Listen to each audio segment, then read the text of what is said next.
agua y 2 sin agua. Esta noche la gobernadora oficializó la decisión del racionamiento que va a comenzar a partir del viernes y por intervalos de 48 horas para los pueblos que dependen de Carraízo. Horas antes había dicho que era 24 horas.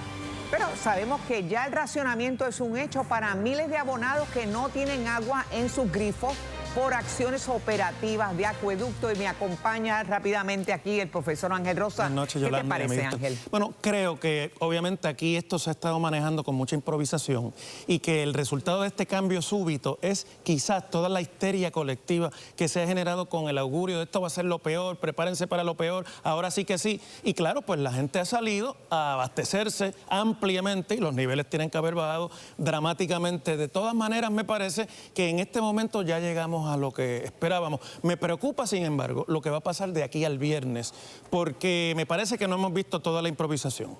Veo. ¿Qué te dice esa composición, no? A mí me llama la atención la composición aquí de todo el gabinete, dando el anuncio y además haber alterado en cuestión de una hora, cambió de 24 a 48 horas. Bueno, precisamente eso, que las decisiones que se han estado tomando no han estado tomando en consideración la mejor información, porque tú no puedes hacer tantos cambios tan dramáticamente, quiere decir entonces que no tenían la mejor información. Además me preocupa que esto va a ocurrir, sobre todo en la zona metropolitana, en la semana del inicio de las clases y del año escolar. De eso vamos a hablar con el secretario ya mismito para que sepan estos cambios cómo les va a impactar a ustedes. Gracias, Ángel. Bueno, amigos, el calor aplastante, la sequía extrema, la duplicación de incendios, los sargazos en cantidades masivas y el polvo del Sahara.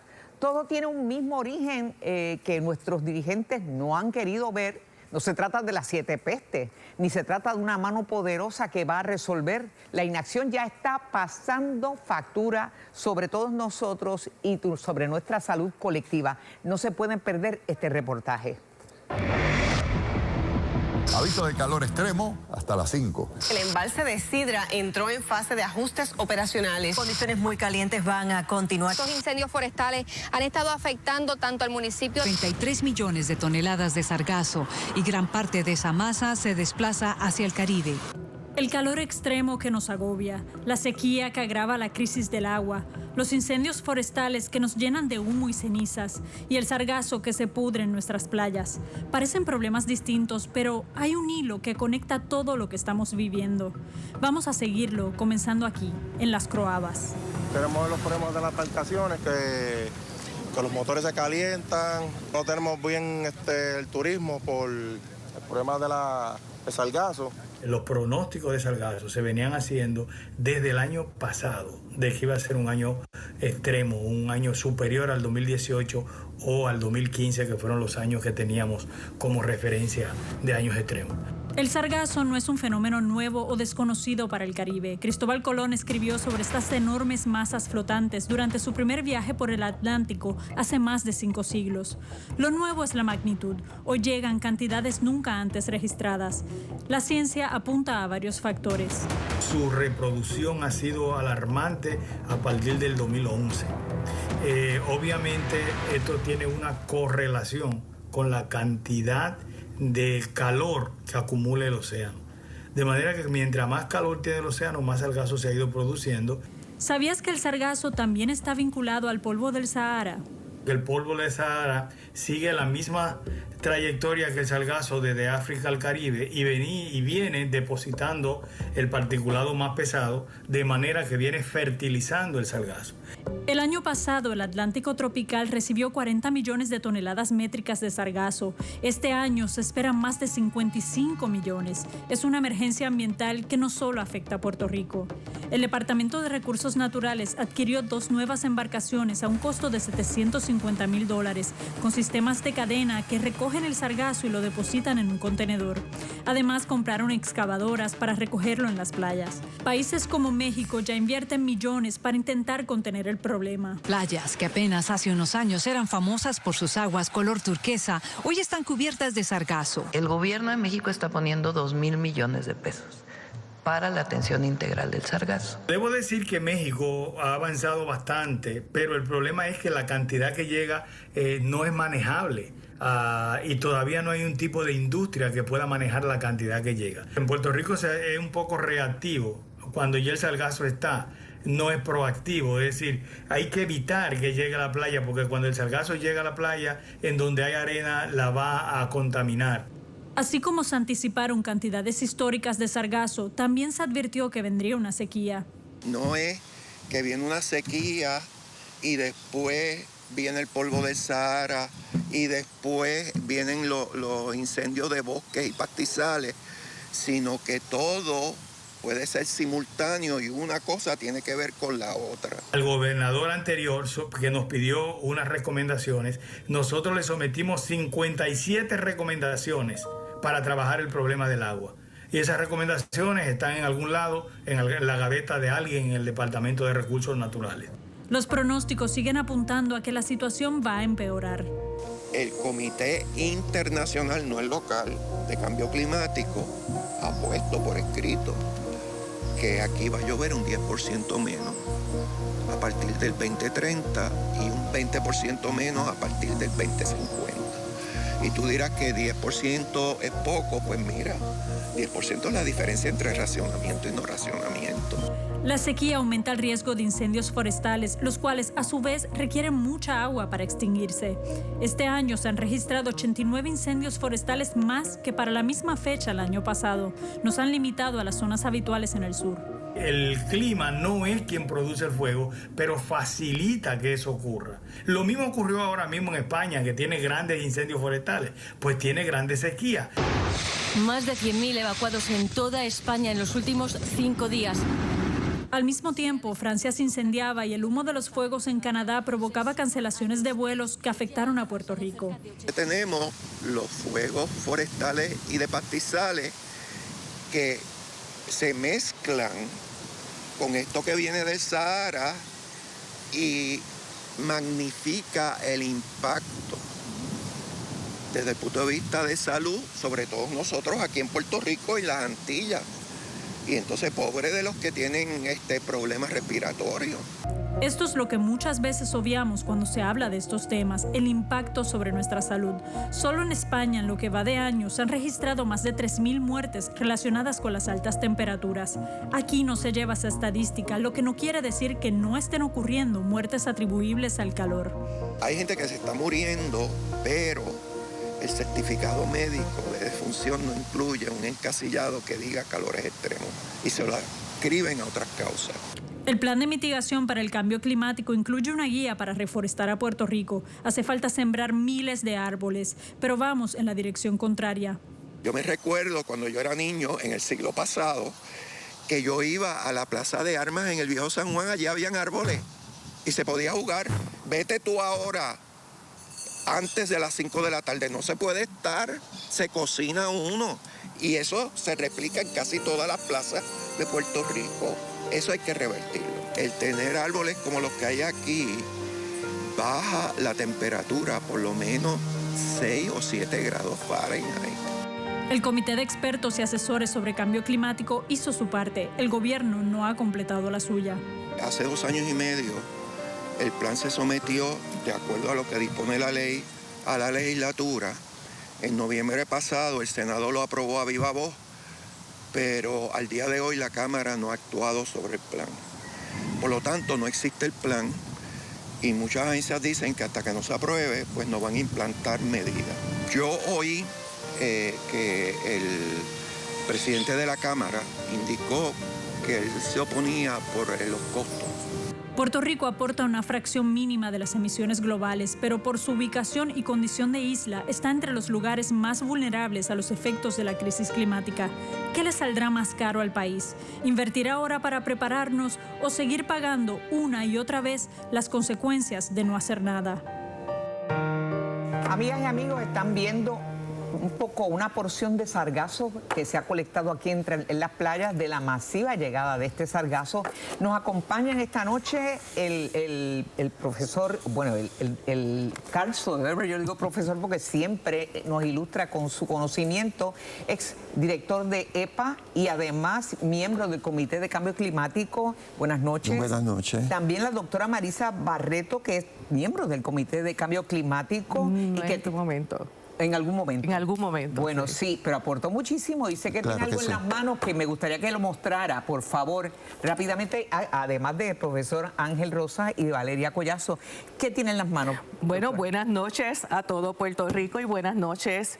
Quiero presentar en estos momentos a todo el pueblo de Puerto Rico. Este es uno de los tomos del borrador del Plan de Mitigación, Adaptación y Resiliencia al Cambio Climático que el Comité de Expertos y Asesores del Cambio Climático entregó a la legislatura según el mandato a la ley durante el año 2024 y que hasta el día de hoy todavía falta la Cámara de Representantes que no lo ha visto y que es importante, el cual tiene aproximadamente 156 cursos de acción para enfrentar las sequías, las olas de calor, la erosión costera, problemas en la agricultura. Preparado por los duros en esto, los científicos. O sea, correcto. Miren qué pesado, qué voluminoso. Sospecho que no lo han leído los legisladores. Desde la época de José Luis Dalmau, correcto. Inicialmente pasó por alto, en aquel momento no lo aprobó, el Senado lo aprobó el año pasado, pero todavía falta la Cámara de Representantes. ¿Por qué es tan importante, Carl Soderberg? Acciones, lo que ustedes sugieren aquí, ¿por qué hay que moverse rápido? Ya la gobernadora anunció hoy racionamiento de 48 horas. Antes dijo que de 24, 48 horas a partir del viernes. ¿Qué les parece ese anuncio y esto que tenemos aquí? ¿Cómo lo empatamos? Bueno, lo que pasa es que si hace 2 años y medio cuando lo sometimos, lo hubiesen aprobado, pues se hubieran implantado parte de las recomendaciones del agua, que es lo que estamos discutiendo ahora, y a lo mejor no tuviéramos que entrar ahora en racionamiento. No quiere decir lo hubiéramos alargado. Correcto. Pero 2 semanas antes de un racionamiento, ¿qué se puede hacer? ¿Qué recomendaciones concretas se pueden encontrar aquí que pudieran haber, ¿verdad?, adoptado hace 2 años y quizás no estaríamos en la posición que estamos ahora? Pues mira, si se hubiera comenzado a detectar las fugas, pues no es que todas se resolvieran en 2 años, ¿verdad? Pero fácilmente se puede haber bajado en un 20% y eso significaría que tuviéramos medio carraízo más disponible. Con ese número de salideros corregidos. Con ese número porque si lo llevamos a 17%, que yo le explicaba a Valeria, que eso es en todo Puerto Rico, eso equivale a 3 carraízos. 3 embalses. O sea que podemos tener agua a pesar de sequía, pero hay que empezar a implantarlo. Pero ¿cuántas veces Carl Soderberg ha venido a este programa y a múltiples programas? Yo recuerdo que hace casi 3 años estuvimos aquí hablando precisamente de este plan y que lo habían engavetado. Entonces, me pregunto, porque entonces se junta el calor intenso, la sequía extrema, el sargazo que de por sí ya nos crea también unos problemas ambientales y de salud que pueden ser afectar más, comprometer más nuestra situación. Y entonces el polvo del Sahara, ¿cómo podemos explicar esta situación, Barreto? Bueno, yo quería, por ejemplo, añadir en el asunto de las olas de calor y especialmente la preocupación con las personas de mayor edad, ¿verdad? Y los niños, las personas con la salud comprometida. Por ejemplo, aquí tenemos en el plan, en la página 445, algo tan sencillo como evaluar el uso de las escuelas y centros comunales en los municipios y prepararlos como centros de enfriamiento, oasis y refugios ante inundaciones y tormentas tropicales. Aquí tenemos al secretario de Educación y vamos a preguntarle sobre eso que ustedes están planteando, a ver si él había oído o leído algo de esto. Y lo interesante es que a diferencia de otros planes que en muchos países encontramos, este plan, además de traer la estrategia, incluye a quién es el responsable, incluye un costo aproximado, incluye de dónde van a salir los fondos, incluye una métrica de cumplimiento, incluye indicadores de cumplimiento y un periodo aproximado. O sea que prácticamente es un proceso de... Es un programa de trabajo. Es un programa de trabajo y un programa de implantación. Si no hay un plan ahora mismo, oye, revisen el plan basado que se en sometió. ciencia y elaborado por los mayores expertos. A mí lo que me parece más lamentable es que Puerto Rico tiene el lujo de tener una clase intelectual y científica capaz de producir un documento como ese, que ya quisieran otros países a nuestro alrededor poder juntar ese talento. Y entonces la legislatura que lo ordena se da el lujo de por 2 cuatrienios consecutivos ignorarlo. Y yo estoy seguro que mucho de eso tiene que ver con los intereses económicos que se ven amenazados por el manejo inteligente de este tipo de planes. Y eso es una tragedia, porque no todo lo que está ahí hay que implantarlo, no todo lo que está ahí hay que convertirlo en política pública, pero una parte significativa que se haga resuelve muchos problemas. Pero, y por ejemplo también que verdad que se hacen las cosas de manera aislada cuando aquí hay unas soluciones integrales, por ejemplo en el tema del dragado, que es tan pertinente en estos momentos.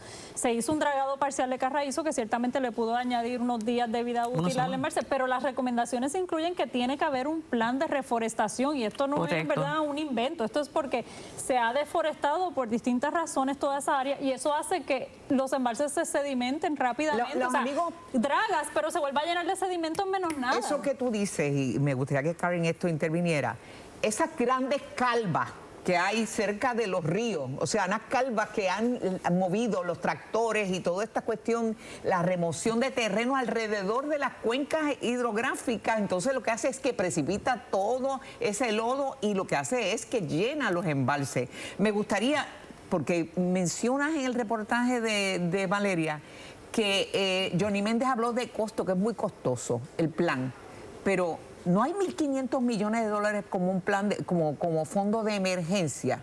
¿Eso no podría servir para algo? Definitivamente. O sea, el país tiene 1.500 millones de dólares. Pero además, Yolanda, el comité mandó a hacer un estudio de cuál es el impacto de no hacer nada, que es lo que pasa ahora. Y esta firma indicó que el PIB de Puerto Rico, el Producto Bruto Interno, que es cómo se mide la economía, bajaría en 379 mil millones de dólares, que a mí no me dicen nada, pero eso es 4 veces el impacto económico de María. Claro. Imagínate. Wow. Y el impacto sobre la infraestructura, oye, esto es 1.450.000 millones y ellos dicen que Puerto Rico no tendría cómo reponerla. Entonces, nos está diciendo que visto desde el punto de vista económico nada más, nada social ni ambiental, vale la pena implantarlo. El costo de no implementarlo es mucho más alto al futuro de Puerto Rico y a las próximas generaciones. Eso es una falsa economía. Ahorremos un chavito, cueste lo que cueste. Es un disparate. Mira, yo miraba este problema del sargazo como se manifestó, por ejemplo, en La Parguera. En el fin de semana más playero de nuestro año, La Parguera estaba casi invisitable. Correcto. Tú sabes el impacto económico que tiene eso sobre la economía de Lajas, de Cabo Rojo, de Sabana Grande, de toda la zona oeste de Puerto Rico. Si lo queremos poner en términos económicos, por simplemente no manejar un problema que no podemos resolver porque pues depende de otros factores naturales, pero se puede manejar adecuadamente. De hecho, ese sargazo que está ahí lo recolectamos esta mañana del escambrón. Pero tú te pusiste guantes, supongo, porque eso no se puede estar tocando. No, estar sí. Se tomaron las debidas medidas. Claro. Pero el problema obviamente también es cuando se acumula en la orilla y empieza a descomponerse, que ahí, ¿verdad?, que genera ese olor y todos los contaminantes se liberan. Ahora, yo me pregunto, ¿verdad? Estas macroalgas, yo sé que México está tiene un plan, obviamente no es el plan que va a acabar con el sargazo, pero la presidenta de México anunció un plan para evitar que el sargazo llegue a ciertas playas. No puede cubrir ni proteger todas las playas. Puerto Rico, en este caso, siendo una isla, no podría proteger toda la costa, pero se puede hacer un plan que proteja los puntos álgidos de la economía turística, que es uno de los que más se impactan, ¿no le parece, Barreto? Sí, y inclusive parte del plan, y fue algo de cuando trabajamos ¿verdad? En lo que es la construcción, se trabajó también con el sargazo, y como parte de las medidas se habló de un protocolo de sargazo, porque en aquel momento no había nada, y sabemos que sí, el Departamento de Recursos Naturales comenzó a hacer un protocolo, pero es un protocolo que tenía que estar ya completamente completado para tomarlo de una manera preventiva a lo que sabíamos que por efecto parte del cambio o de las manifestaciones del cambio climático venían, porque sabíamos como parte de este proceso se hizo también una evaluación del diagnóstico, ¿verdad?, de lo que sabíamos que venía. Ahora, me gustaría que fuéramos al tema de lo del racionamiento y del agua, ¿verdad? Todo es un gran problema, todo se ha juntado. Yo decía ahorita que no son las 7 pestes, pero obviamente hay que conjurar esto, y esto no es estar mirando hacia arriba y esperando y cantar y hacer la danza de la lluvia, ¿no? La gobernadora ha anunciado 48 horas de privación del líquido y luego entonces se libera a partir del viernes. O sea, estamos hablando de un día sí y 2 no. Y 7 pueblos van a afectarse, son 7 pueblos que están contenidos en lo que reciben el agua de Carraízo. ¿Qué les parece?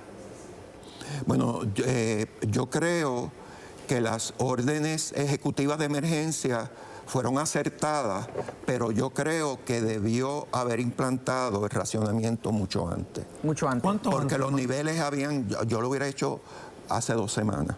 Félix Aponte habló del mes de junio, que debió haberse concertado el comité de sequía, por lo menos. A lo mejor hubiésemos podido empezar con un manejo de 24 horas y no el impacto tan dramático que va a tener ahora sobre una región tan poblada como la zona metropolitana y que además ha tenido problemas de abastos de agua en todos estos meses pasados. Gente que nunca ha tenido servicio. En racionamiento de facto. Pero llama la atención que en momentos como este, que planteamos que hay tanto salidero, que hay tanto escape de agua, 60%, el director dice que el 40% no sabemos de dónde sacó el porcentaje. Y quizás a ojo de buen cubero le ha llegado a esa conclusión. Pero ¿cómo es posible que de un año para el otro se le recortara $30 millones al acueducto para hacer mejoras precisamente en sistema? $30 millones menos que el año anterior, en un momento en que estamos con tantas privaciones y tanta crisis de agua. Sí, eso no es coherente, con las necesidades y las prioridades que hay, definitivamente. Por eso es que yo digo que aquí hay un problema también de incompetencia, porque el presupuesto, la gente piensa en el presupuesto como una lista de asignaciones de dinero. El presupuesto es un plan de trabajo, que lo que hace es asignarle dinero a las prioridades que tiene el gobierno que atender en ese año. Y esta tiene que ser una prioridad, no por el asunto de la sequía únicamente, sino por el problema que ha tenido Acueductos en la zona metropolitana durante los pasados 6 meses. Correcto. Y entonces, que cuando tú ves que lo que hacen es reducirle el presupuesto, pues te tienes que poner a pensar, ¿de verdad entonces esto es una prioridad para el gobierno? Y yo creo que esa es gran parte del problema, las prioridades. No han sido definidas, decisiones no tomadas en base de la ciencia, exclusiones de los comités de personas conocedores de la ciencia, especialmente los comités de sequía, en lo que he estado viendo ahora. Y yo me acuerdo décadas atrás, donde de las primeras cuando se cortó mucho del presupuesto, una de las primeras cosas que se eliminaron fueron la instrumentación que habían en los ríos para capturar sedimentación, y esos fueron de los primeros errores porque eran importantes para monitorear la calidad de agua de los sistemas de ríos. Brevemente, proyectos grandes que a todo el mundo les encanta que haya proyectos de desarrollo, pero proyectos grandes que hablen de hincar pozos, como el proyecto de Esencia, que va a demandar ¿cuánto? ¿Cuánto? Ellos requieren más de 1 millón de galones diarios de agua en Cabo Rojo. Hincar pozo, ¿es sabio o es básico o es bueno? ¿Cómo lo ve? Bueno, en Puerto Rico se hincan pozos y es parte de la autoridad y parte de agricultura, pero ¿qué es lo que pasa? Que en Cabo Rojo da la casualidad que es de las áreas más secas en Puerto Rico. En el Yunque caen 200 y pico de pulgadas y en Cabo Rojo como 30. Entonces quiere decir que no hay mucha agua allí y yo dudaría que hay para 1 millón. Además de tan cerca del agua de mar, es un riesgo también de que se percolen esas vetas de agua dulce y eso las daña para siempre. Como decía Facundo Cabral, Juan Comodoro, en vez de agua, buscando agua, encontró petróleo, pero se murió de sed. Vamos a pensar, vamos a planificar y evitemos daños mayores a nuestro sistema. Gracias. Pasamos ahora con Adriana.